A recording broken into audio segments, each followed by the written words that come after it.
Sabi mo tayo private property. Hindi din sa atin. Hala, maganda pala yun. Ganito. No?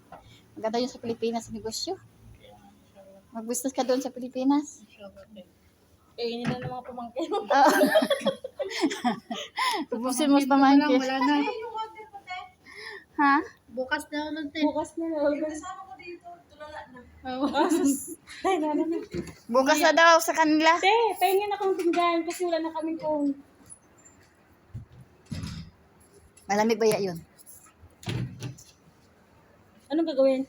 Ganyan. Tsaka lagyan ng ibabaw ng ganito. Gusto ni Madam Shima yung pel-pel. Huwag na daw na. May ilang pa ba na? Magkano pa? Yung paper na. Ay, pang ano naman si ate. Mayroon na akong pang reels. Hindi, yung amo ko ba gusto ng ano, ganito yung sa kanya. Kasi nag-computer.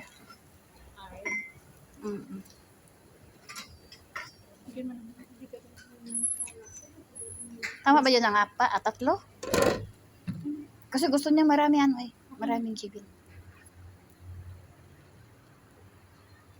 Ano yun sa sa cheese.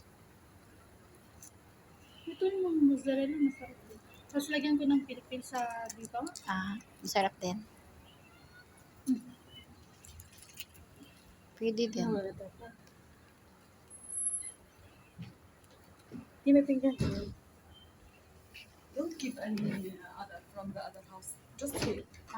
Huwag daw kayo magbigay doon. Dito din tayo. Ha? Huwag daw kayo magbigay doon sa mga bata. Tissue.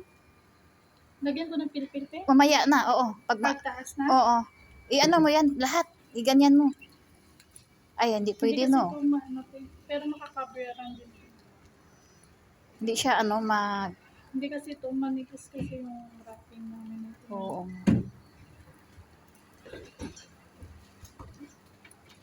Makakabar naman ito mamaya. Kasi, Sige. Sa loob siguro. Wala na. Ilan na lang? Dalawa. Ayaw, isip mo na lang dyan. Si ate. Hoy, hayaan mo na. Di may...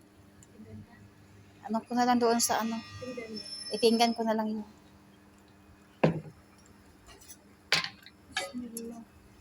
Kunti lang yan.